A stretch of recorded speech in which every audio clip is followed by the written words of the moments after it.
Back to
Can you hear me now?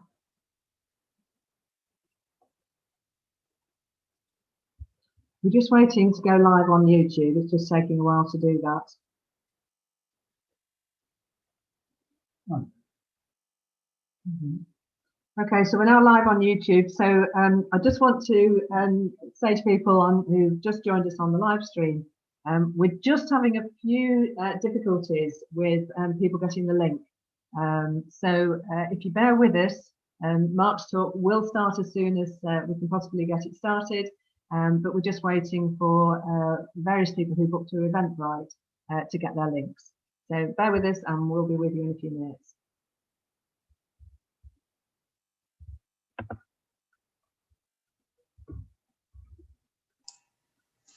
Okay, shall I share?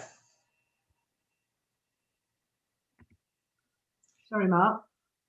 Shall I share the screen? I just want to say hello, Robin. I got in touch with Phil Walkley the other day. I'll talk to you later. I got in touch with Phil Walkley. Anyway, I'll speak to you soon. Okay, folks, let's head off east to the Near East. We're going to have to wait to begin, Mark. Okay. Just until Paul or Stephen give us the go-ahead. Okay. But please talk in the meantime. Okay, well, I might as well show you something that relates to the place.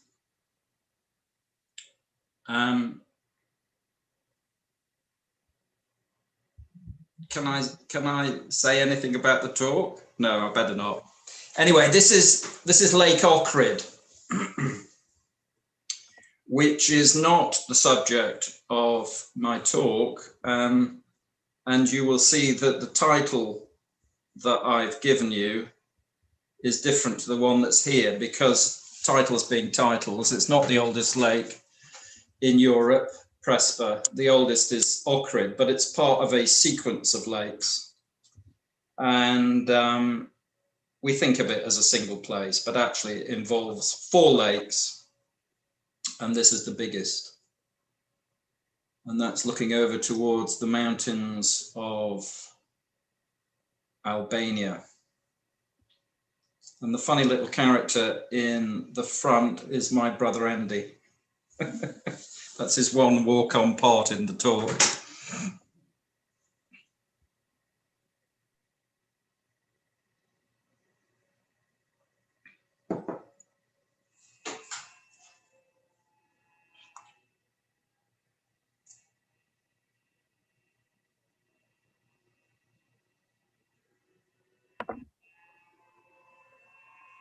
Mark, we still haven't been given the go-ahead yet, so we're just... There's no more I can say about this slide. I've said everything I can without starting the talk. Yeah.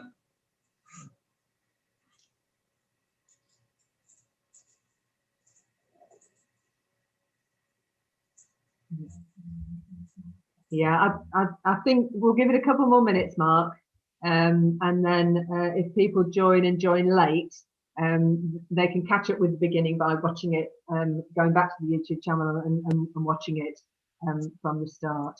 Well, but I'll just give it a couple more minutes. Yes, okay. I was going to say that the birds don't start until image 30, so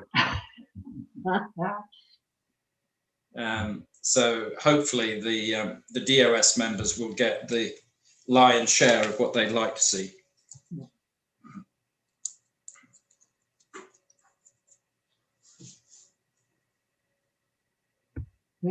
People are certainly starting to be receiving the link that Stephen sent out. So okay. Hopefully. Can we see any DOS members, Paul and Steve? Can you see anybody that you know is not a Buxton Field Club member?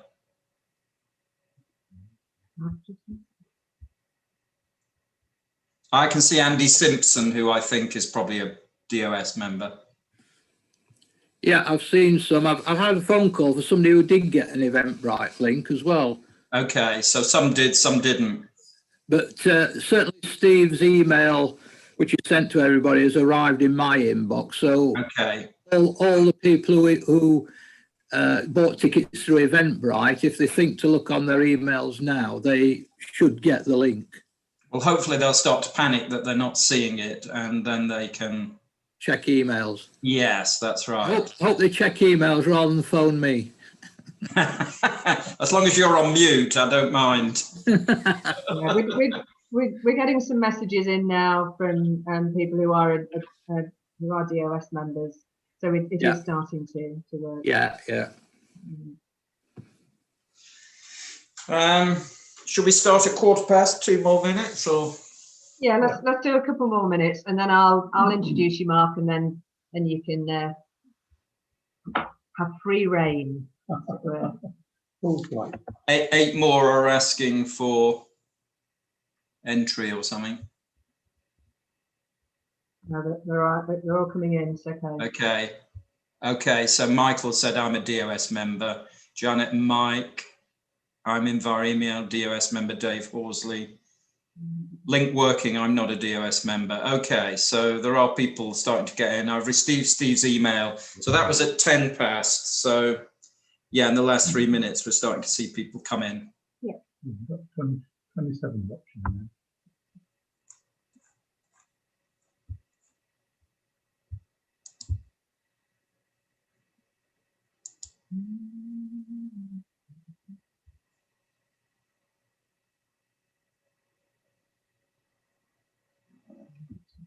We've got Mark. We've got 74 people on Zoom, and we've got sort of 25 or so people on the live streaming as well. So. Okay.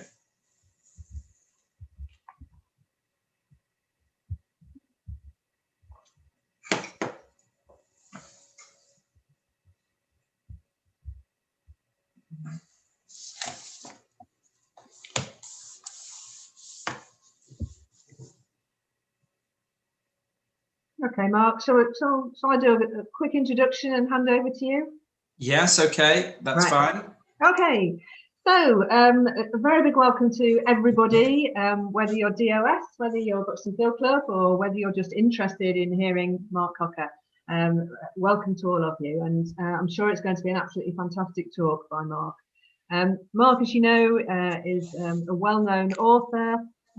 He's a naturalist, and writes in the Guardian, a really nice article in today's Guardian, and we're very, very lucky to have him talking to us tonight, not just about Prespa, but also about the birds and the wildlife there.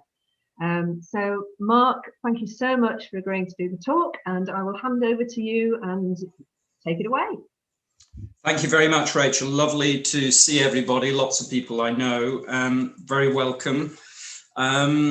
Yes, the talk is essentially divided into 3 parts. About a quarter is just a sort of a setup for the place. It needs some introduction. It's a complex place.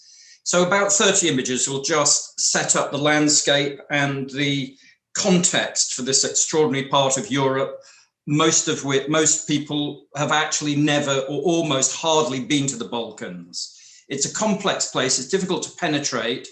It's now about 9 countries. It was originally largely dominated by Yugoslavia. And then I've got quite a large section, about half of all the images are about birds. And then I want to come on to other parts of Prespa. And the central point I want to illuminate is this is a complete environment. It's not a wilderness because it's full of people, but it's just staggering for the complexity of the wildlife. And I'll come on to that in the last third. Now if I'm overrunning and it's going on, I'm banging on for too long, we'll break and give people a chance to just take some time out. But hopefully what we'll do is I'll show you the images. I'll talk for about 45, 50 minutes. We'll have a break when we'll be serenaded by frogs and great reed warblers. And then you guys go and get yourselves a whiskey as well. And then we'll come back and we'll take some questions. So that's how the talk is structured. First thing I need to say is my title is slightly misleading because it's difficult to compress the complexity of Prespa. It's situated on the boundary between Greece, Albania, and Northern Macedonia.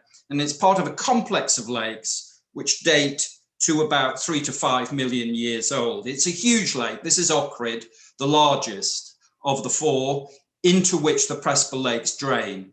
And this is about 1/7 the size of all of Derbyshire. It's about 350 square kilometers. And now, how do I get the image to move on? Oh, here we go. And this is the scene that greets you, everybody who sees Prespa for the first time. You travel from Greece, out of the Mediterranean, it feels, into a landscape and a ecosystem that feels quite different to the Mediterranean. You climb up a steep, precipitous switchback road, and this is the sight that greets you. It's a very high altitude set of lakes. If you imagine, those of you who live in Derbyshire, you went to the top of Axe Edge, and then you got the altitude of Buxton on the top of Axe Edge, and you climbed all the way up to the top. You're about at the level of the basin itself. That's about 850 meters. But at all times in Prespa, you are surrounded by high mountains. You are immersed constantly in a sense of the sublime. That's the first thing to say. Every time you look up, every time you see a flower or a bird, you are surrounded by the most extraordinary sense of space and landscape. So it is just the most amazing visual experience. And you start to take for granted that you're immersed in this huge landscape. Now, as I said earlier, Prespa is actually 2 lakes. Rather imaginatively, it's called Greater Prespa and Lesser Prespa. Greater Prespa is about 250 square kilometers. Lesser Prespa, which is largely in Greece and is the place that I will mainly be talking about, is about 50 square kilometers. So these are really big lakes, even with the smallest.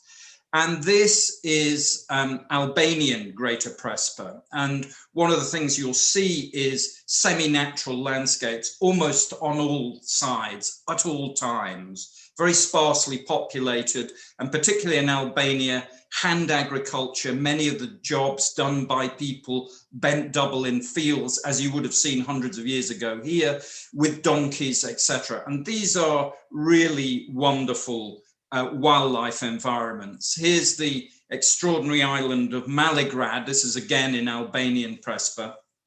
But the majority of Greater Prespa lies within the country of Northern Macedonia. And we'll have a few images, but I'm going to concentrate mainly on the Greek part. This again is Albanian Prespa. And as you see, these agricultural landscapes, I mean, just to give you an example, in this kind of place, you would see quail, corn bunting, tree sparrows, redback shrikes, nightingales, and turtle doves. All those birds are either extinct in Britain or they've declined by 90%. One of the things it restores to you is that Europe is a landscape full of nature, and the abundance of things like redback shrikes is extraordinary. This really captures the sense of completeness of the landscape. Before you even reach Lake Prespa, you travel for about 50 kilometers, and all the way along the road, there is this enormously expensive EU-funded fence to stop bears trespassing onto the road. I've never seen a bear. I have friends who I'll introduce who live in Prespa, who've hardly seen bears, but nonetheless, this has the highest densities, or some of the highest densities, of both bear and wolf of anywhere in Europe. And one of the background stories to its extraordinary value for wildlife is its depopulation by human beings, and particularly in the Greek parts, where there's been a massive movement into the cities. So that's a first taste of the extraordinariness of Prespa, these big, bold, EU-funded notice boards that tell you about bears. And this is Greater Prespa at the point where it meets Lesser Prespa. As I said, you are at all times immersed in this extraordinary sense of space. Greece, of course, much smaller than Britain, even if you include all the islands. But there is something extraordinary about the Greek light, about the Greek environment. And there's a wonderful quote, which I'm going to give you, from an old rogue of American literature, the mid-20th century. I almost dare not mention his name, Henry Miller, but he wrote a fantastic book on Greece called The Colossus of Marousi. And there's a very telling little passage by him, which I'm just going to quote. He said, "Greece is not a small country. It's impressively vast. No country I've visited has given me such a sense of grandeur. Size is not measured by mileage always. In a way which it is beyond the comprehension of my fellow countrymen to grasp, Greece is infinitely larger than the United States. Greece could swallow both the United States and Europe. Greece is a little like China and India. It's a world of illusion." And I think this sort of gives you a sense of the grandeur of this extraordinary landscape.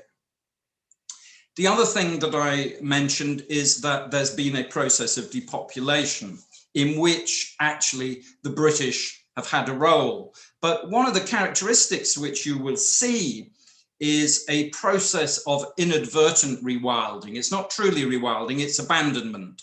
And this is the same hill above the beautiful, picturesque village of Sarades, which is on Greater Prespa. There it is today. And look at the trees all growing up. And that is a characteristic almost across most of northern Greece. It's an extraordinary process. And it's a very compelling part of any visit. But here's Albanian Prespa. You have this sense of semi-natural or depopulated landscapes. These look actually quite empty, but in fact, these places are full of birds, things like rock thrush, black-eared wheatear, black-headed buntings, corn buntings, rock nuthatches overhead. There'll be swifts and swallows. So these are really rich environments, but you can see the agricultural plain of Albania intensively farmed below. Again, semi-natural landscapes around the Albanian fringes. And I include this because it's a tribute to the person who really introduced us to Prespa. This is Julian Hoffman. He's a fantastic author and gifted naturalist and acts as a guide very often. And he was our personal guide to this amazing landscape. And Julian, I include this also because all authors like to think books change lives. Here's Julian talking to a musician and singer, Sheila Macbeth, and the author Karen Lloyd when we went there in June 18. Julian deeply embedded in this landscape. But what's interesting is his book led me to visit Prespa. I was given a copy of Julian's book, didn't know anything about it, and I kind of was inspired to go and see this place. I'd always heard about it. But what's most telling is Julian himself read this book by Yorgos Katsarakis, and he and his partner moved to Prespa 20 years ago on the strength of this book. So books change lives, and I urge you to look out Julian's book because it's a great introduction to parts of it, as is The Almost Unobtainable Prespa, A Story for Man and Nature. Here's the other person who's played an absolutely central role in my encounter with Prespa. This is Chris Mounsey. He worked for the Prespa Conservation Society, has a travel company that's based in the area and focuses on the light footprint of tourism in that area, ecologically minded conservation, and making sure the money goes to local people. And when I mean local people, I mean cowherds and beekeepers, etc. So Chris has played an extraordinary part. He speaks Greek, he has a Greek partner, he lives in Greece, and he too is immersed in the complex culture that is associated with the area. And this is the place, if you imagine most of the images that you're about to see, the next 100 images, they are largely of this area, and it's an extraordinary spot in Lesser Prespa. This is a little island called Agios Achilleos, and many of the birds and many of our encounters are centered in this area. And here's a beautiful thing called crown vetch, I think it's called. And this is a small limestone knoll called Krina, looking out over Agios Achilleos, which has this extraordinary 700-meter causeway which connects the mainland to the island. Prior to that, the community had to travel by boats. But it is, yeah, it's one of the most magical spots I know in all Europe. It is extraordinary, but I don't want to suggest it's just a kind of idyll. I want to take you through its many complexions and moods. So here it is in an idyllic bumblebee visited flowering landscape, and here's the 700-meter causeway looking towards the island still. Not always in great weather and not always flat calm. I told everybody that they would start to see extraordinary things when they got there last time we went. And when we got there, it was rolling like a roller coaster and it was bucking up and down because this is really an inland sea. Here it is again in calm conditions. That's our hotel on the island. And here it is in slightly wilder conditions. And sometimes it can be really wet. This is mountain country. The weather is unpredictable. Even in the height of summer, May and June, it can change very rapidly into extraordinary rainstorms with great big swell on the lake. And sometimes even snow. We went out for a meal one evening and I was pushing the car up the hill to try and get us back to our hotel. We thought we were going to have to sleep in the middle of the snowstorm with the bears. So that's the place. Seems remote and difficult of access, and it is truthfully both of those things. But what's extraordinary is Agios Achilleos was once the center of an empire which was founded on Bulgaria by an emperor called Samuel. And what's extraordinary is his cathedral, his basilica, was on Agios Achilleos. So this 10th century cathedral is centered in the middle of this place. So this is a cultural landscape full of the most exquisite beauty, like these ruins. You know, imagine hearing nightingales and seeing penduline tits and little owls and starlings crammed into this 10th century building, and yet it's steeped in a sense of human history and time. It's this extraordinary movement between the cultural and the natural. And the one other aspect to this, because this was on the edge of the Ottoman Empire, it was attractive to Greek Orthodox monks, and they all came to live on the shoreline of Greater Prespa. And so there are these extraordinary shrines and hermitages set into the rock faces.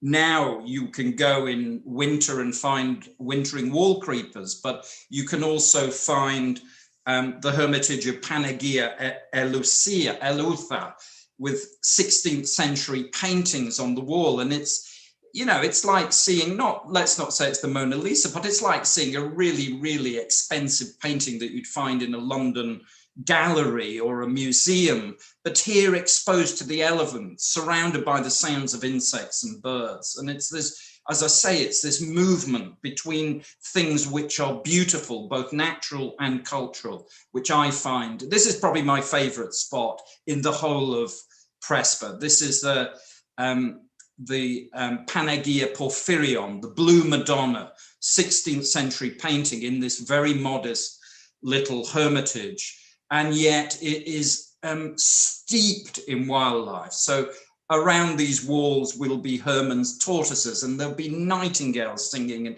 golden orioles overhead, and yet inside is this extraordinarily beautiful 16th century painting, damaged of course by time, but you can walk right up to it and take photographs, and it's, as I say, it's a compelling landscape for all sorts of reasons.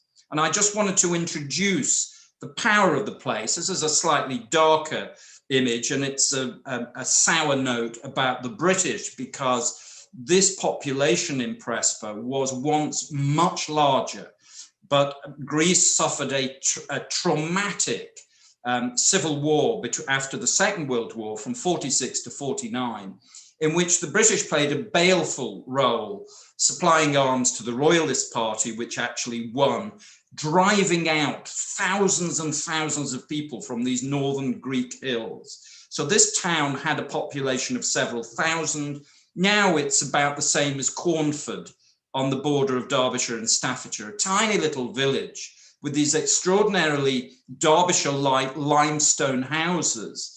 And this was once a big town with shops and barbers and life, and they were all driven out. And you meet this still.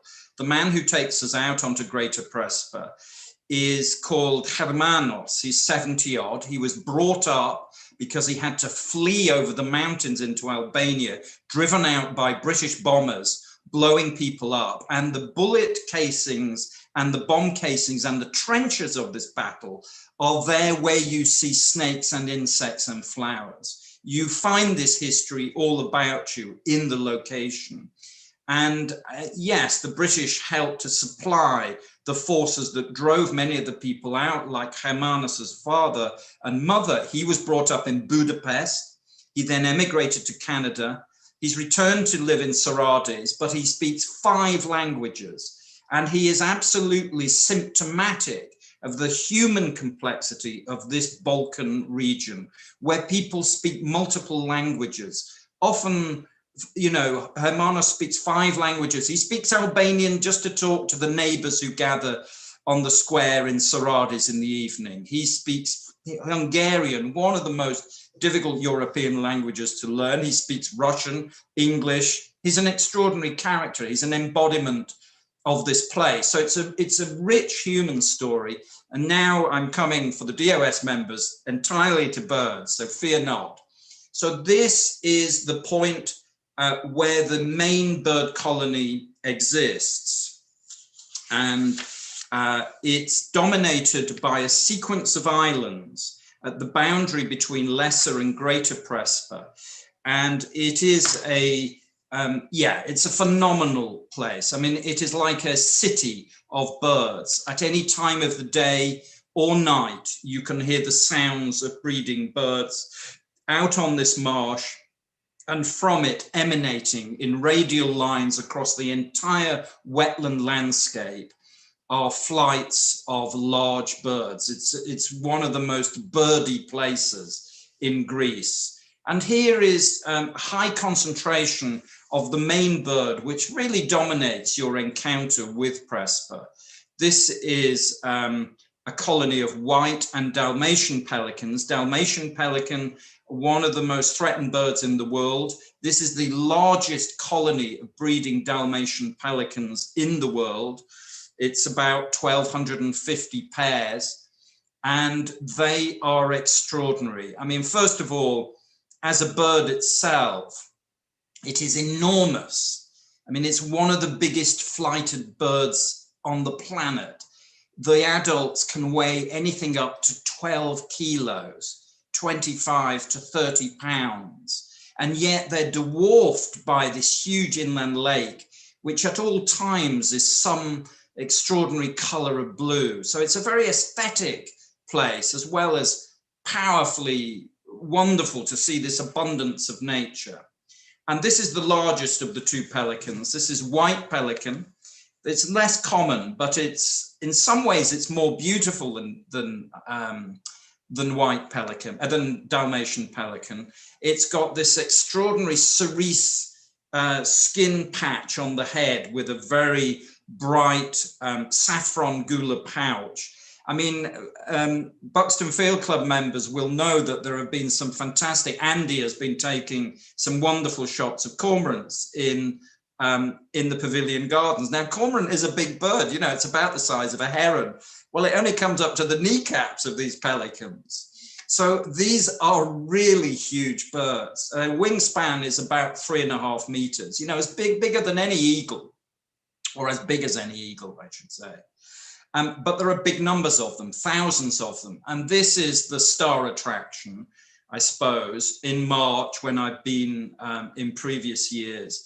They have these extraordinary crocus orange beaks and rather curly hair, pale-eyed, don't have the black and white patterning of the white pelican. They have a sort of gray flight feathers. Now, this is a bird that's already losing the brightness of breeding condition because they breed very early. This is only in May, I think this picture was taken, but the orange, the bright color fades to this sort of dull yellow. And there, where the white pelican has black wings, this bird has rather gray or rather grubby looking underwings. And its legs not being yellow, not being pink as in white pelican, they're gray. But yeah, they are absolutely extraordinary creatures. And the other thing to say about pelicans is they fly across northern Greece and the Balkans at all times. So these birds travel enormous distances to feed. It's known that pelicans will fly 500 kilometers in a day to feed. And of course, they catch all this fish and then it's held within their gular pouch. They return to their nestlings in the nest on that colony that you could see, and they deposit this pre-digested fish for their young. An extraordinary thing. Now I come to the absolute acme and highlight of birding in Prespa, probably the bird that of all the 10,000 species, I love all birds, but this I love least of all. This is grey-legged goose. And bizarrely, it's one of the specialities of Prespa because the ice ages left this tiny enclave, or this small enclave of breeding grey-legged geese at their most southerly point in Europe. So there's a special conservation project for this very rare genetic strain of grey-legged goose, but coming from Norfolk and spending a lot of time on marshes where grey-legged geese are everywhere, I was hardly impressed by it. And yeah, so grey-legged goose is a speciality of the area. It tells you something about its biology, the fact that it was a refugium during the Ice Age, birds driven south and left there by the retreat of the ice. When the ice receded back up north, these birds were left at their most southerly point. This bird, I can't promise that this one wasn't photographed in the Pavilion Gardens, but it is the same species. And it's goosander. And of course, you don't expect to see goosander in Southern Europe. And it is rather strange to see them, but Prespa has quite a substantial population. And this again is a speciality of the area.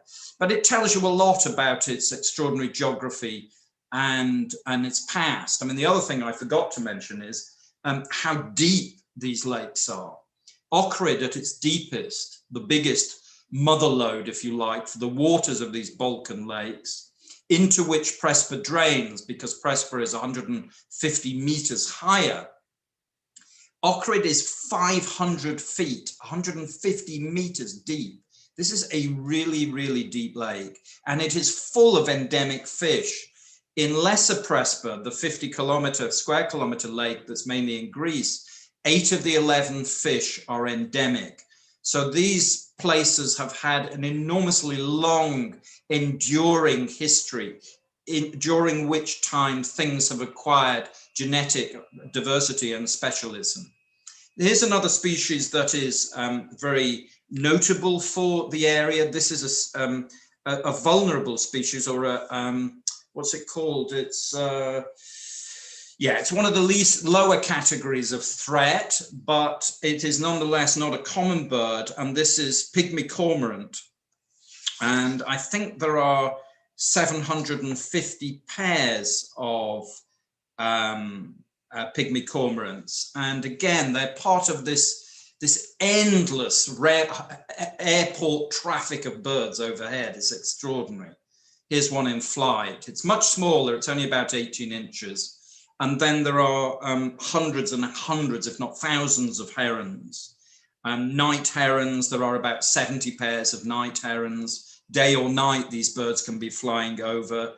Squacco herons are very common. The causeway, if you don't see most of these herons in a 5-minute, 10-minute walk along the 750 meters, it's unusual, as well as little bitterns. It's a fantastic spot for little bitterns. But also great egrets, about 80 pairs of great egrets breed. Ferruginous ducks, which I haven't got an image of. This is Squacco heron again, very beautiful heron, and completely, all its white patterning vanishes when it's in summer plumage. It has this extraordinary breeding plumage of this soft caramel brown with blue beak, etc. Little egrets, again, are common and are abundant around the island of Agios Rahilios. Great egret, this is just outside the hotel, come in sort of breeding plumage with these weird red legs and blue facial skin, really big, whitey, about the size of a grey heron.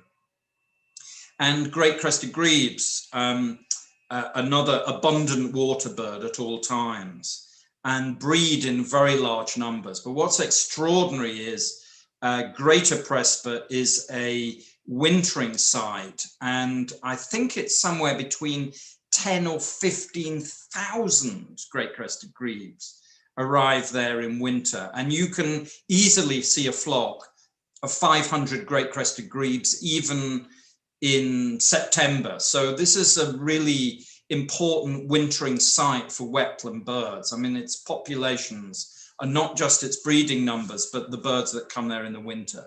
So it's a wetland environment like few others I know. Great crested grebe breeding. And then waders. I've just included a small sample of waders. There isn't actually a lot of shoreland mud, but of course, northern Greece lies on the flight lines from Africa to the Soviet Union or Russia. The Russian northern taiga, probably the most important wader habitat on Earth, with about 7 species that are entirely endemic, breeding in Russia. And all sorts of birds pass through. Redneck phalaropes. We had a turnstone here once. If you imagine that, this is not a coastal landscape. This is far inland, and yet we had turnstones. You see small birds like wetland birds like black-tailed godwits and ruff migrating through. Here's a green shank, very elegant wader, and sometimes the fields around Greater and Lesser Prespa, especially on the causeway between the two, is often very wet, and you get waders passing through. So things like this black-winged stilt, proportionate to its size, the longest legged bird on the planet. And this gives you a sense of, the sort of thing which Rachel and others will dream of, landscapes absolutely full of flowers that have never seen agrochemicals, fertilizers or pesticides. And these fields are just carpets of flowers. It's an extraordinary floral landscape.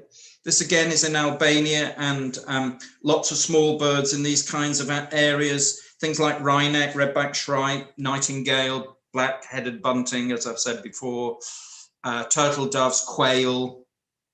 And this is the island itself, Agios Rahilios, with, I contacted Alan Wilmot and Richard Maybe to identify this, because I've never really known what this tree is.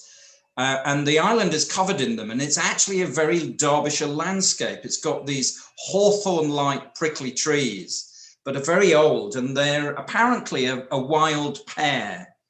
Pyrus communis or Pyrus spinosa, I think is the name. And the island is peppered with them, and they're full of breeding warblers, subalpine warblers, and the island is kept open. I mentioned to you earlier that there's a process of abandonment happening. And at one time, clearly grazing livestock was a very important part of the economy in this area.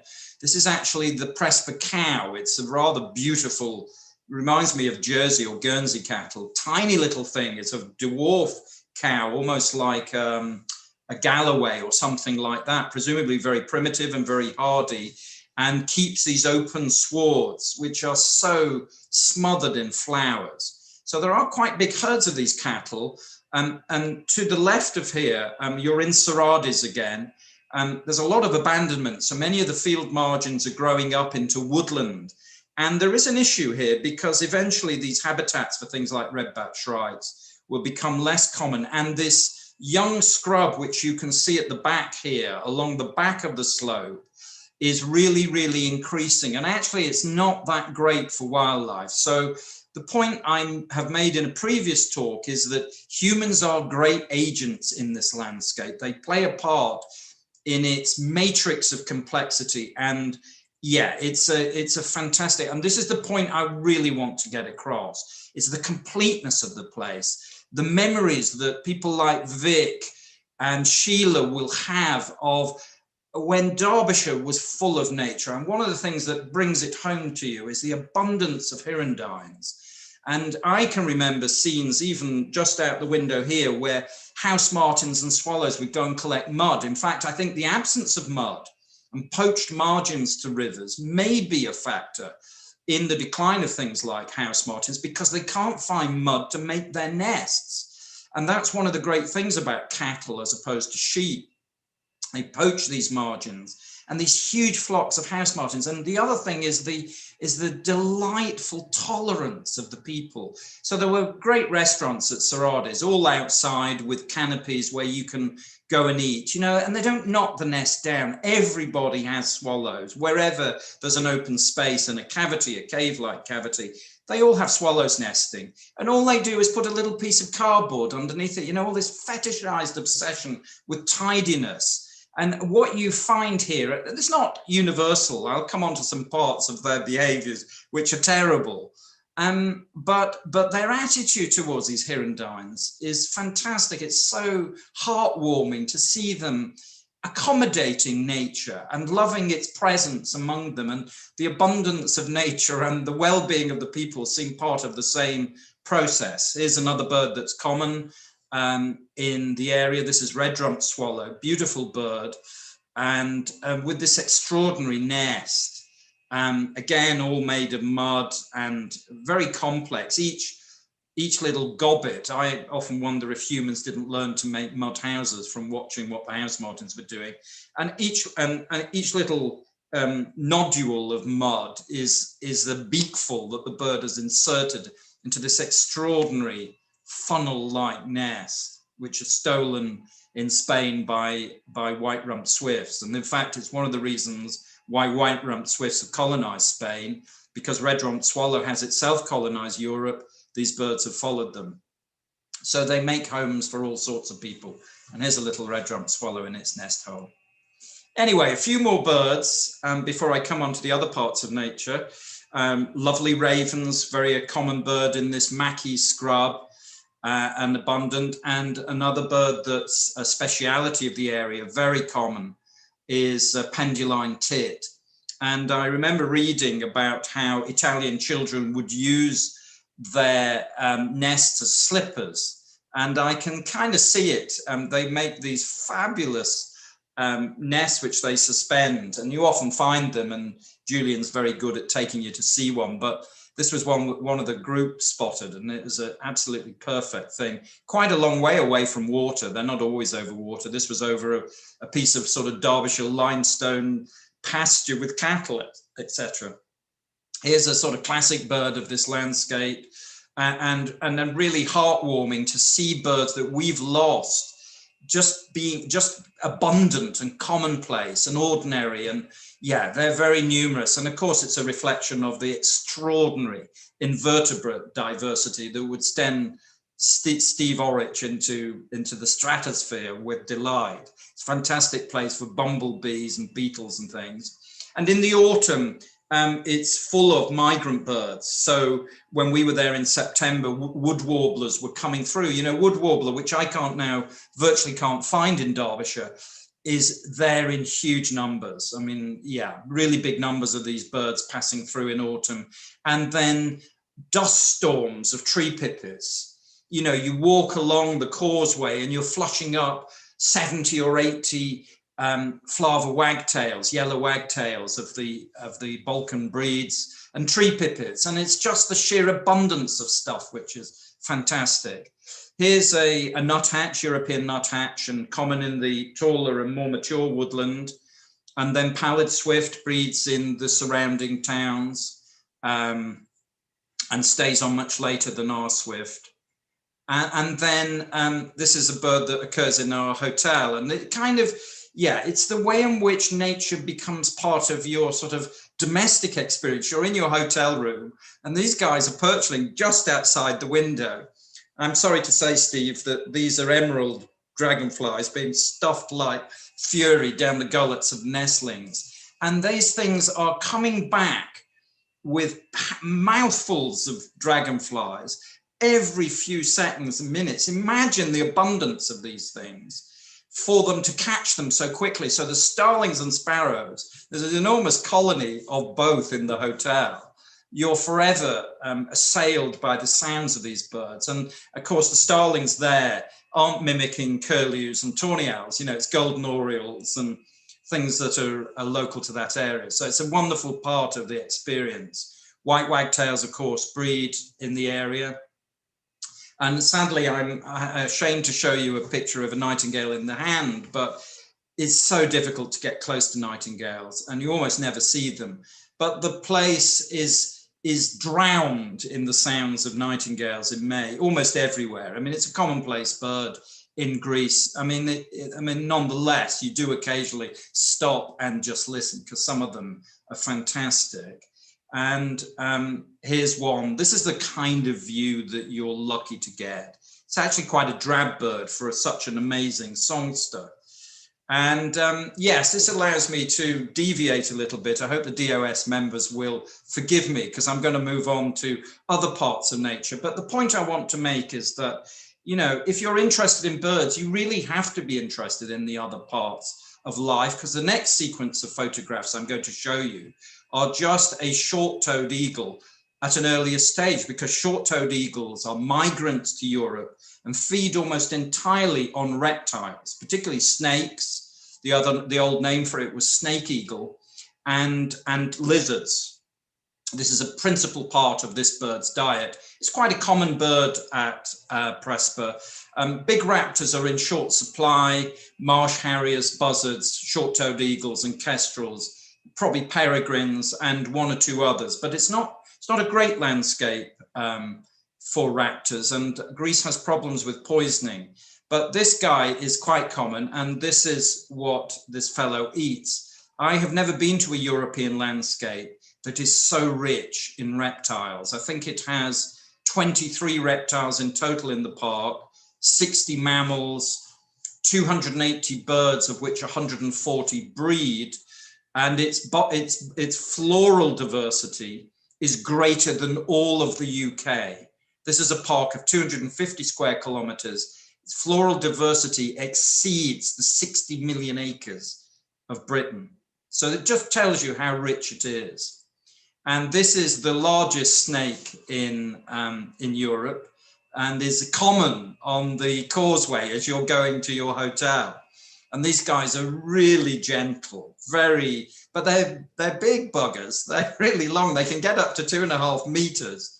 It's a fabulous snake. There are two visible here. It's called a 4-line snake, and you can see the lines running down its body. It's a beautiful creature, very difficult to approach, and yeah, really stunning creature.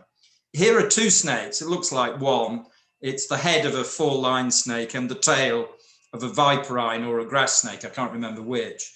But the causeway is, as some of the audience watching on YouTube, because I know some of my friends like Karen Lloyd and Marianne watching, who love these creatures. And this is smooth snake. This is commonplace on the surrounding hills. Quite a rare creature in Britain, only occurs in places like Dorset. This is viperine snake. You see this as you're having your breakfast on the veranda. It's quite common around, and the locals kill them. Sadly, all these harmless snakes. None of these are poisonous. None of them are venomous. These are common in the walls. In fact, I think this was in the walls at Panagia Porphyria, this place that I absolutely love. And grass snake is abundant. I mean, if you don't see several grass snakes in the morning or in a day, I'd be shocked. And often very approachable, coiled up just inside the reeds, so you get great views of them. And sometimes you actually catch them. I had a guy with us, a friend called Ed, who was snake catcher extraordinaire and caught most of our snakes. And Ed he'd be off somewhere just catching another snake. There's a great creature. And completely harmless, of course. Really great to get so close.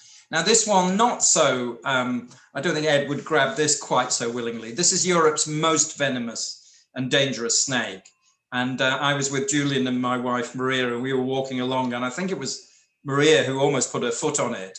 Again, you can see how close I am to it. It's a very, yeah, snakes don't want to do you any harm, but this guy's get to be quite big, and it has a kind of look that don't tangle with me, which is slightly different to the others. But this is called nosehorn viper. This extraordinary appendage sticking from the tip of its nose. Very, very beautiful creature. I'll go through a few more bits of the wildlife. This is Balkan green lizard, one of the largest lizards in Europe, and a very striking yellow and green critter. This is sand lizard, the one we get in the UK, but only occurs again in places like Dorset. This is usually out in the open fields, not normally associated with rocky environments. It's a sort of grassland thing in accordance with its name. And this is the one I love most of all. It's extremely varied. This is just common wall lizard. It's super abundant. Many, I think even probably the starlings would catch these guys if they could. They're everywhere, and particularly at Panagia Porphyria, there is a colony which is stunningly beautiful. And they often have these bright fluorescent orange throats. They're extraordinary, but there you can see the range of colors that they possess. There's one in all its in its full regalia, often missing their tails or have grown a second tail because they're obviously much loved by other things as food. Pond terrapin, obviously you're in a big wetland environment, and lots of these in the lakes and around the margins. Not the happiest looking fellow, and he's got a tick on his eye, I see from this close up. And here's probably the reptile that everybody loves to see. This is Hermann's tortoise. There are 3 tortoises in Greece. This is, I think, the middle one in terms of size. And yes, they're abundant and must have been taken onto Agios Achilleos and released probably as food at one time. The Balkans was one of the last places where there were still tortoise restaurants, and many of you who had pet tortoises probably would have been harvested from these kinds of areas. Now they're protected, of course, throughout their range in Europe, particularly in the EU. They're fabulous. They are such lovely lessons in taking your time. And I love to come across them. They're fantastic. Here's one. I mean, we also came across their nests with their eggs, which things like the animals that occur there are probably digging up to eat. Could be just wild dogs, but could be martins and things like this. And this tortoise is actually laying eggs as you watch. You can see how it's inserted its ovipositor thing or whatever it is, this appendage at the back. But here is a wall lizard just snooping around, I see. But these guys are fantastic, and then they're common. Agile frog, there are lots of frogs, and I'll play you a little soundtrack in the interval to immerse you in the soundscape. The biophony of Prespa is another reflection of its of its completeness as a place. It's immersive. You feel surrounded by nature. Very few landscapes sort of plunge you deep into landscape, into a sense of abundance and wildlife. And this place is astonishing. Here's one of the cutest little fellows. Think of pre-chewed bubble gum, add in a large dose of cuteness, and that is European tree frog. It's a fabulous little piece of putty, basically. Very sweet, very common again at Prespa. And here's the songster of the islands and of the lake margins. This is marsh frog with great big bellows-like lungs, and as you will appreciate later. But obviously an important part of the ecosystem. Many of the herons and the larger birds will eat these frogs, and you often find in the morning you go down from the hotel and there'll be great egrets and squacco herons feeding, looking for these frogs. I mean, I forgot to mention that the pelicans are astonishing predators. I mean, we think of them as comical birds. The St. James Park pelicans in London were known to snatch up a mallard and swallow it whole. These are really big predatory birds. Don't think of pelicans as suckers, as sort of carrying nappies and babies. They are really serious predators. And they have, you know, that's an indication of how big they are. But the frogs play an important part in the ecosystem. Here's a close-up of marsh frog, really beautiful thing. And much cuter and much more beautiful in terms of its patterning. This is green toad, and this was taken one night. We just happened to look outside, and they were all gathered along the concrete margins of the hotel. Very, very beautiful little fellow. My friend Marianne will be excited because she found this extraordinary spider. This is the original tarantula. This is Lycosa nabensis, I think it is, nabonensis. And this is where the word tarantula comes from. This is where the name of Taranto comes from. And the tarantella, this snake, this spider has a bite. It's not usually thought of as particularly venomous, but it's painful. And there's a whole mythology associated with this spider. It's a fabulous creature. And I remember finding one in Spain with 50 little spiderlings on its back. I think this is probably a male, but it's a big fellow, and they live in these holes, and they can be lured out with a little stick, and they're quite inquisitive, and they'll come out onto your hand. But I didn't get that far with it, but I do love them. Here's one of the extraordinary landscapes of Prespa. This is juniper forest, and this is an indication really of the creative part that humans play in this place. So these juniper trees are really, really old. This is a fantastic area for wildlife. I mean, especially for flowers. It's absolutely full of orchids. But the interesting thing about the juniper forest is it was so valuable, they stopped all grazing in the habitat. And one of the consequences of stopping the grazing by the goats and sheep was that the Macedonian oak started to take over from the juniper forest and began to crowd out this extraordinary tree. So actually now they want to reinstate grazing in this area, but because they've discontinued it, they're actually finding it difficult to find people to do that. But it just shows the inadvertent consequences of removing people from environments where practices have persisted for thousands of years. And these are the juniper trees. I mean, think of a yew and then double its girth, you know, some of the old yews that you get in Cheedale and Wydale. The places, this is Agios achilleos, beautiful flowers, alpine squill. This is an early plant. The area, I mean, even the island alone would absorb you probably as a botanist for the whole week. It's fantastic.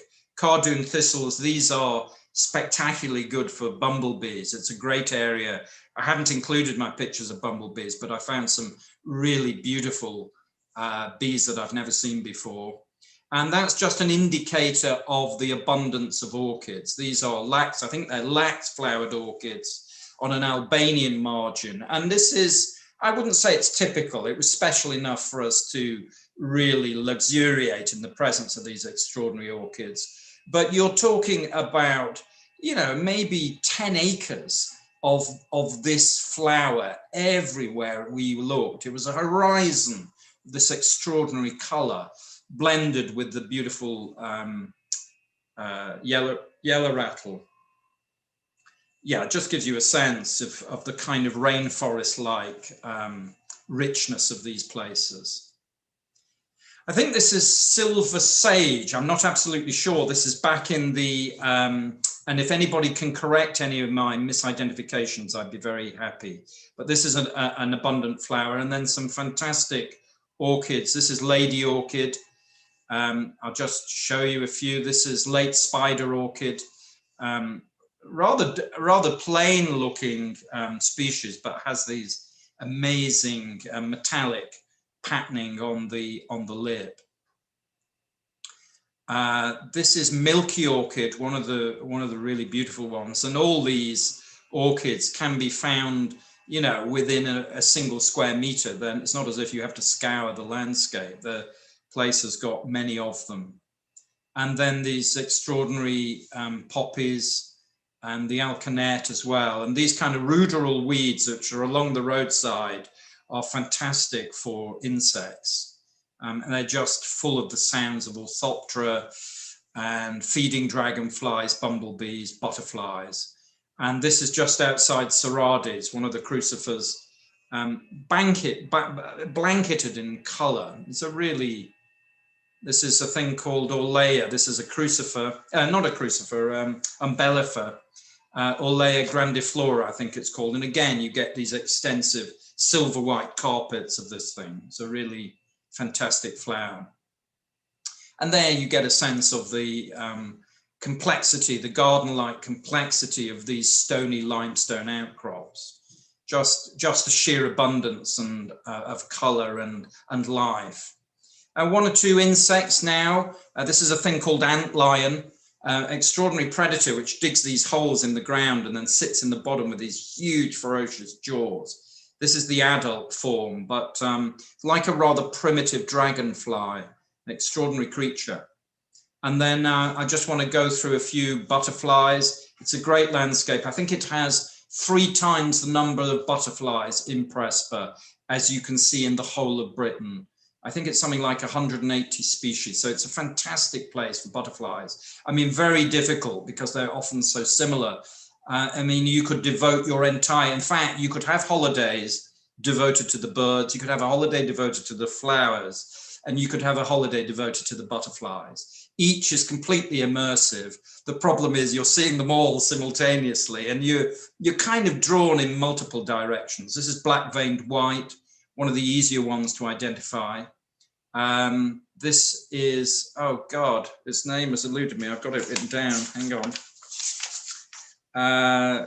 And I know it. It's spotted fritillary, one of the most beautiful of the common butterflies, fiery orange thing. And this is another of the things that I find at Panagia Porphyrion. So you have this 16th century exquisite Madonna inside the room. You are immersed in nightingale's song. There are great reed warblers and frogs constantly singing. And then on the bramble bushes along the edge, you've got hermit tortoise at your feet, wall lizards are everywhere, and then there are these silverwash fritillaries. It's this kind of completeness of the place. This is the point I want to get across. This is Queen of Spain fritillary, very, very beautiful underwing on this insect, even more beautiful than the upper wing. Southern white admiral. And then I think this is, I've struggled with some of the blues. I think this is Riverdin's blue, very beautiful little blue azure spots in those orange, azure eyes in the orange spots. And this is greenish underside blue, green underside blue on my camera. This is Iolus blue. Often you identify them by the patterning of black spots on the underwing, the configuration on both the fore and the hind wing. And this is common blue, I think, with Osiris blue, but you're probably not noticing that they're on bare scat. So you have the kind of grand nature present with this exquisite micro natural scene. And here's a bit of bare scat that I made earlier. And yeah, you come across it. I mean, you know, bears cross this causeway between the two lakes. And in fact, it's now known from work done by Chris Mounsey with camera traps. Simon Fussell would have a field day here watching the bears on his cameras. And they come down and across the causeway through the villages, but always at night, almost never seen. I think Julian has only ever seen about 3 bears, and he's been there 20 years. So it gives you an indication of how difficult it is to see them. But here's probably a bit of martin scat covered in Osiris blues. And they come to take the minerals out of these droppings. And this was a scene that really summarizes for me the immersion in being in this kind of landscape. I probably got 3 species of blue butterfly on my hands and on my camera, and they're after the salts, which helps the males produce their sperm. So they are both being recreated as living objects and being recreated as images to show you tonight. So 2 processes happening simultaneously. And this is really my final shot, and it's chironomid midges at night. Obviously a basal part of the ecosystem here. This is an enormously abundant biomass produced by the lake. Everybody will be eating these chironomids, but they fly in the sodium lights of around the hotel, and they inscribe these kind of patterns in light. And in a way, that's a metaphor for all of us. We are all just inscriptions of light produced by a star that's 150 million kilometers away. And there are few better places to encounter its diversity than Prespa. And I've finished my talk. Thank you very much. Mark, thank you so much. That was absolutely fantastic. And I think we all now want to go there. I know I do. You mentioned, I think, that you had a recording, and you mentioned... Yes, I've got a 15-minute recording. I'm going to immerse you in the nocturnal biophony of this place. I got up in the middle of the night. This sound goes on from sundown. And I just recorded 15 minutes. So while you have a whiskey and think of a question and go for a leak, I am going to play you a symphony of frogs and great reed warblers. So if you don't mind me sharing this, and I'll shut up, and then hopefully you'll come back to me with some questions. That's fantastic. So if you're going to go away and get your whiskey and whatever else, if you want to come back at 25 past, and if you want to just sit and listen to Mark's video, of course, you're very welcome to do that as well. But otherwise, we'll be back at 25 past. Let me just get rid of this. And there it is. So I need to screen share. How do I do that?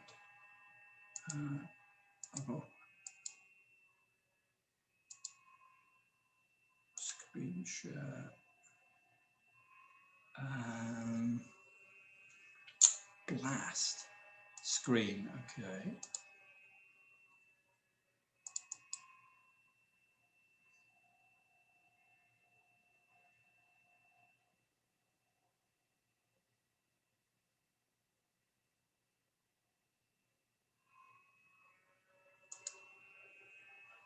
It's coming.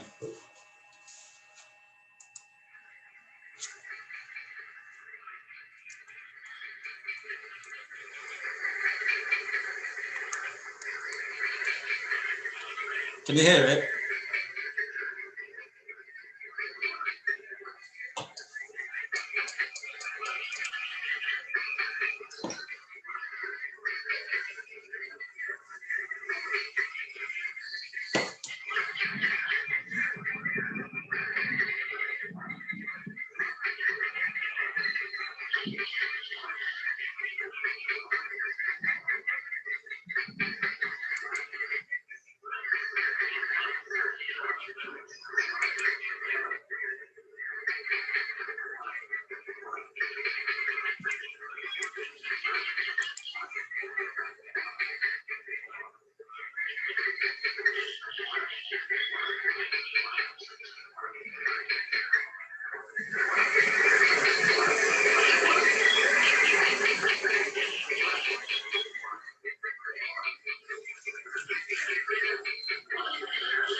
Okay.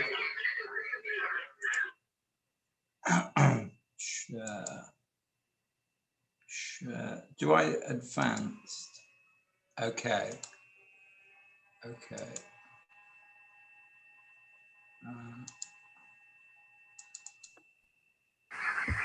Is that better? Somebody said it was too loud. Is that better?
They've all sent me messages saying they couldn't see it on YouTube. Have you got that, Rachel? Sorry? I got a string of messages on Facebook saying that they couldn't see it for some reason. I don't know. You couldn't see the presentation? Yeah, on YouTube. It may have been that the delay, you know, people thought it wasn't being screened. Yeah. I think that's possibly what happened.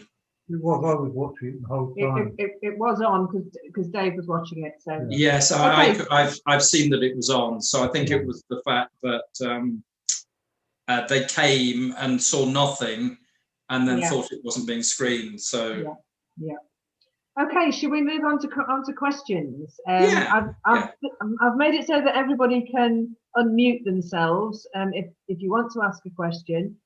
Mark, do you want to keep an eye out for people who, if you can use the hand symbol to show us if you want to ask a question, or you can sort of wave your hand as well. Yes. And Mark, if you pick people out, and also I'll keep an eye out for people who want to ask as well. Yeah. Okay.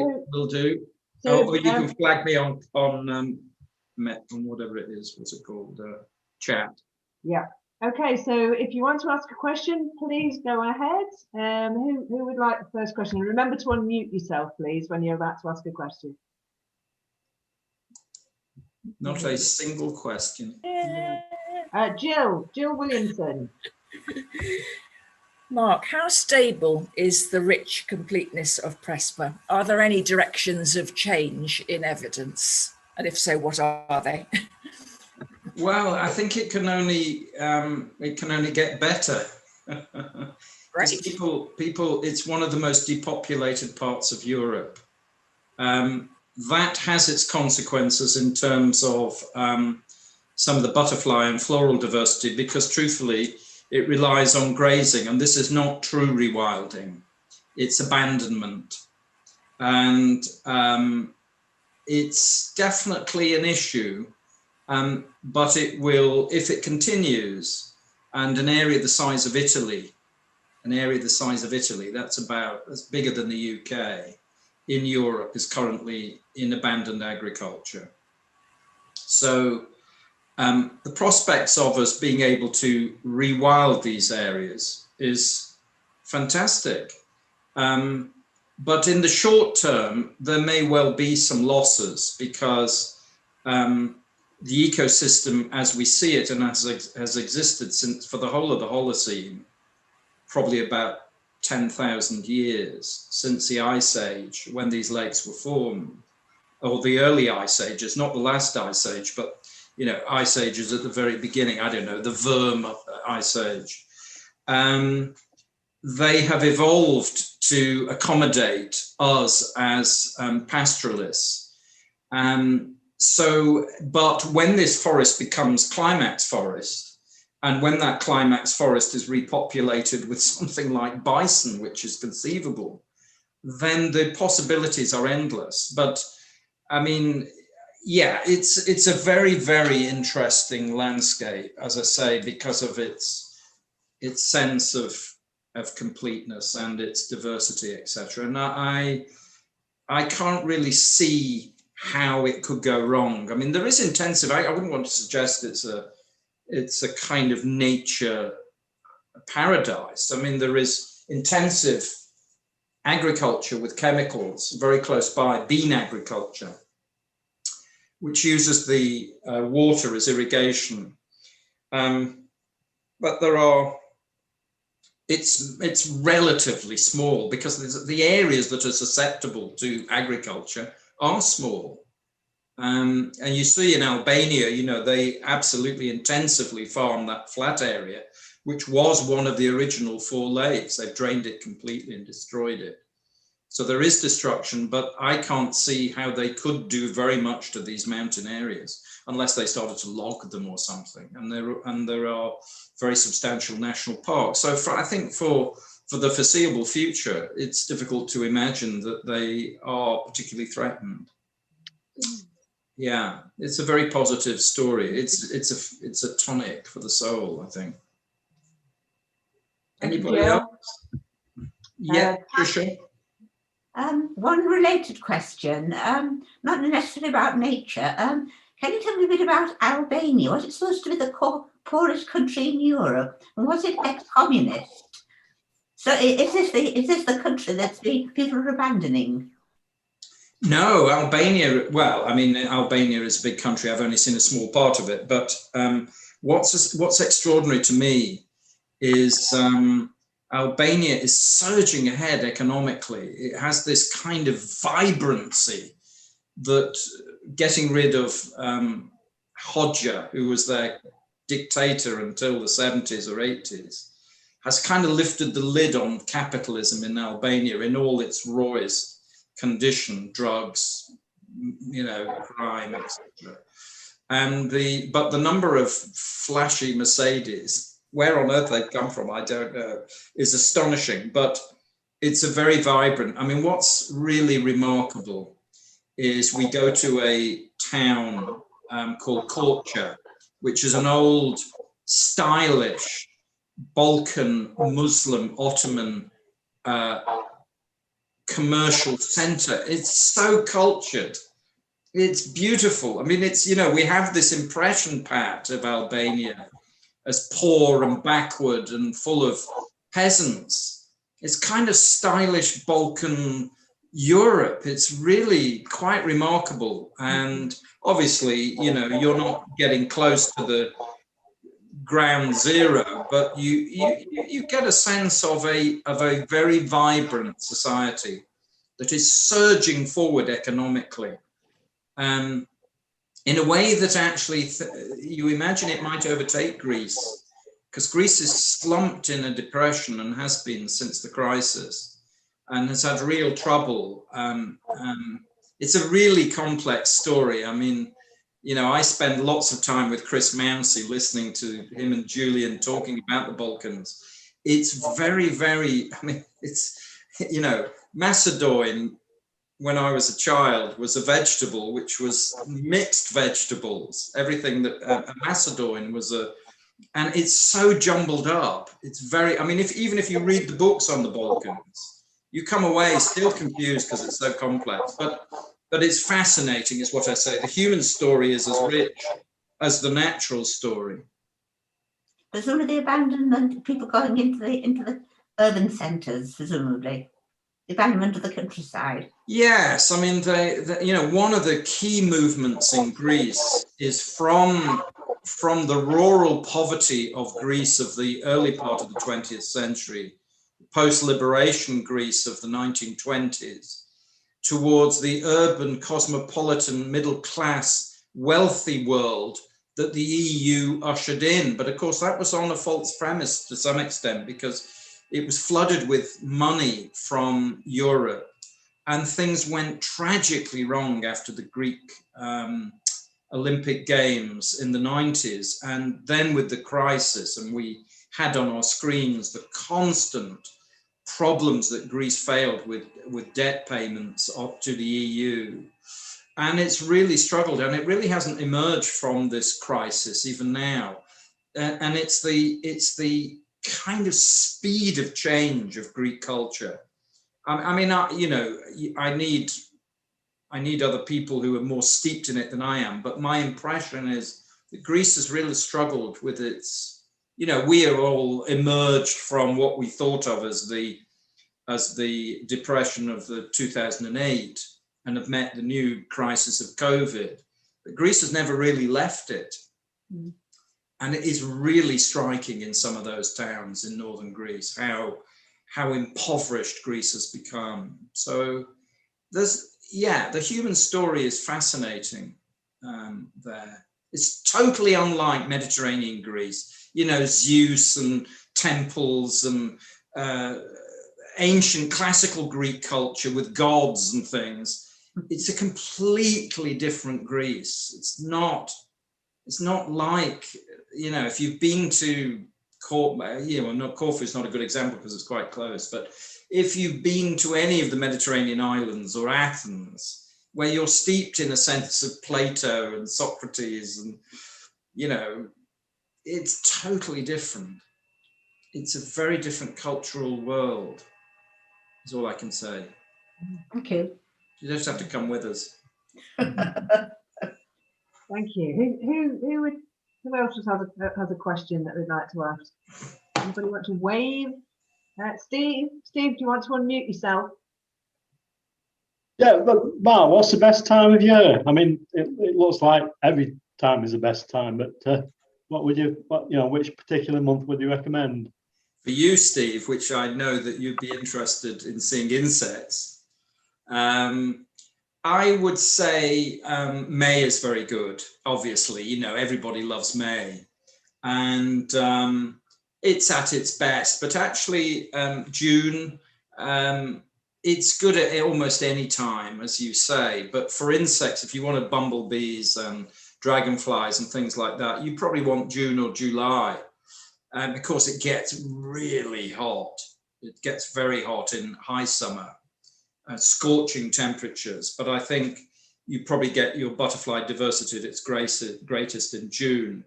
But I mean, you know, one of the problems is too much stuff.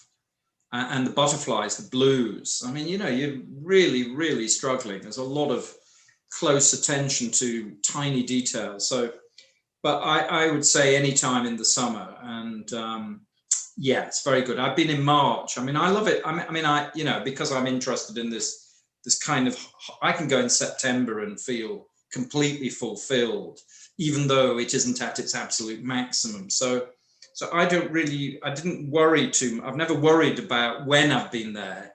I've always found it completely fantastic. And of course you see different things at different times. I don't think it's a place you can see once and really feel you can get to grips with it. But if you were going to go, I think you probably want to try it in May, but you probably get distracted by the birds.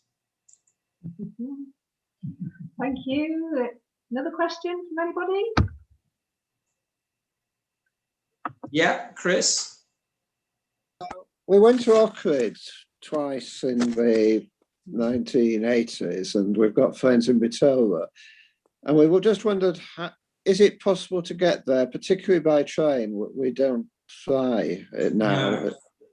Yes, you can. You can. I mean, there are two routes. They're quite long. We looked into doing it by train. Just because we're worried about flights and we're looking to abandon going there for that very reason. But it is so extraordinary. But you can either take the train, as some of our clients were going to do, down to Italy, and then you take a ferry across. And I can't remember where you go to. It's probably the port opposite Corfu or to Athens. Or you can take the train to Sofia in Bulgaria and cut south to Bitola. And Bitola is a beautiful, I mean, this is the interesting thing. Who has ever been or knows anybody who's been to Northern Macedonia? The wine in Northern Macedonia is fantastic.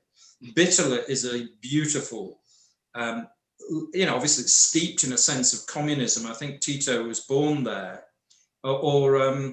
I think, am I right in saying that Ataturk was born somewhere in that area? Anyway, it's a great town in Northern Macedonia and very cultured, very interesting, great place to launch into some of the national parks which are around there in Northern Macedonia. And you could go to Sofia, but I would strongly urge you to stop in Sofia, because Sofia is a fantastic city. And it would take you about 2.5 days to get to Sofia, and then you could travel south into Northern Macedonia. I've also been to Serbia, and Serbia is, I mean, the monstrous war and all the bombing. I mean, I just found Serbia absolutely fascinating. I love it. I love the Balkans in total. And they're all fascinating. So there's so many places you could stop off and go to. Slovenia, I'd love to go to Slovenia. So there are possible routes. It's long, but I think it would be very enjoyable and immensely fascinating culturally. And then, of course, when you get to Greece or to Northern Macedonia, it's great for wildlife. You'd have to hire a car or something when you got there. We have actually been to Slovenia by train, and that was absolutely fantastic. I mean, the flowers and the butterflies there were wonderful. Absolutely. I mean, you know, these Eastern European places, you know, we're full of a sense of angst for the loss of nature in Britain. You go to Serbia and it's just amazing for wildlife. Right. I mean, flowers, orchids, absolutely everywhere. It's just breathtaking. Thank you. Thank you. Okay, another question? Anybody with a question? Mark, I've just put a note on the chat there about a book I'd probably read it, I'm sure, but other people may be interested in it. So if I put a copy of it, it might be in the reverse, if you can see that, To the Lake. Yes. Kasabova's book about the lakes on the borders there, the three countries, which I'd highly recommend to look at someone who's interested in the history of the history of the place. I've got one of her books. Bizarrely, she lives in Bewley in Venetia. That's right. Yes, I teach or run courses at AGAS, 5 miles down the road from where she lives. But I've never met her. She's written several books. She wrote one about the Greek Bulgarian border area. The border, that's right. Yes, to the border. To the border, that's it. Border, and also about the Turkish border. But this one, To the Lake, actually was a Radio 4 Book of the Week last year sometime. But is about the lakes, and it is really, and it's her. Basically, it goes back through her history because she left there with all the troubles there. Left there as a child, and with her parents went off to Sofia, then emigrated to New Zealand, and then back. So she's now going back there as a tourist, really, but visiting the places that her family is from. And so the knowledge of this mixed up culture is very evocative of the whole place. And you know, you touched on it yourself, but that book is highly recommended. So for anyone who's for very little about natural history there. It's all about the places and the people, but it's very evocative of the place. I would highly recommend it if you're not ready to already. But, yeah. Thank you. I mean, one of the interesting things is when you're there is how the bleed between this cultural complexity and the natural historical diversity becomes an almost inseparable part of your encounter with the place. I mean, it truly is one of the most bewildering. I mean, I couldn't promise to begin to understand the complexity, but for instance, you're on the lake shore in northern Macedonia, and there can be a whole village that speaks only Albanian. And then you can be in Albania, and there'll be a village on the lake shore that speaks only Macedonian. And it's just this endless complexity. You almost need a guide to this area because it's so diverse. But yes, to read about it is, I mean, Rachel's partner, Dave Purchase, has lent me a big book on the Balkans by Misha Glenny. And I've read several histories, and I never come away with a clear sense of understanding. But anyway, the wildlife's great. Thank you. The Field Club. Anybody else? You're all sat there. You're all had too many whiskies. Yes. Well, if the questions have perhaps come to an end, can I just do a plug for our next talk before passing over to Paul, who'll just round up for us. So our talk next time is going to be by Rachel Evett, and it's how wilding with farming can build that biodiversity. And some of you may know that Rachel has a wonderful 125 acres or so just above Whaley Bridge, and they're doing amazing things on that farm to rewild and to build up biodiversity there. So she'll be giving an account of all their fun and games that they're having there. And I think that will be another fantastic talk as well to attend. So that's in 2 weeks on the 20th of March, again at 7 o'clock. And then after that talk, we'll be having the Buxton Field Club AGM. So we're hoping that people will hang on after that talk, and we'll have our AGM as well. So that's the plug. And I can say thank you very much to Mark, but I think I'll pass over to Paul, who will be even more eloquent, I think. So, Paul, would you like to have the final say tonight? Well, thank you, Rachel. And thank you for organising the event. And when I first got an email from you saying it was about Lake Prespa, I have to admit, and I'm sure many others had to Google where it was. And having found it and seen it on a map, I was amazed at the size of the water areas and not knowing about it. And then Mark starts off with these landscape pictures, and after 3 or 4, which got emphasised with picture after picture, I thought it's like fairyland. It was sort of wonderful, sort of idyllic, sort of countryside.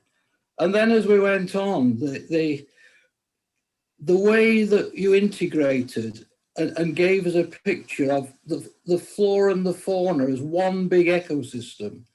I think as you get older, I mean, basically I'm a birder, and I think people are interested in flowers and people are interested in insects. As you get older, you realise that it's one big bundle. You're not interested in just your little bit. If you're interested in birds, you're interested in what they eat. So you look for the insects and the flowers. I mean, I can't name the flowers. I like them, but to me, they're blue, red, yellow, and pink. But, you know, I still appreciate them. And then throughout, just through little bits of building and things, we've got an inkling of the history and the culture of the place. And all this put together, it emphasised my fairy tale place. It's absolutely wonderful. And then normally with the joint DOS Buxton Field Club, at the interval we have buns. This time we had croaking frogs, which was an interesting diversion. I don't know whether after COVID, we'll continue with frogs at the interval or whether we'll go back to buns, but it was a very pleasant change. Good. I apologise for people who struggled to get to the talk at the beginning, but I think a lot of people did. I saw 80 odd. If you struggled to get in, I'm sorry. If you hear of people who struggled and didn't get in, then you could remind them that it's been recorded. But well worth the wait, well worth the struggle. And thank you, Mark. It was a fascinating talk. It really was. And you know, let's have the usual round of applause virtually. Yes, if you want to unmute yourselves. Yeah. Thank you very much, Paul. That's very kind of you. I'm glad you enjoyed it, and glad we got through the teething troubles. Thanks very much. Yeah. Thank you. Yeah. Thank you very much, everybody. Thanks a lot. Bye. See you next time. Okay. Thank you, Paul. Thank you, Mark. Bye. Bye. Bye.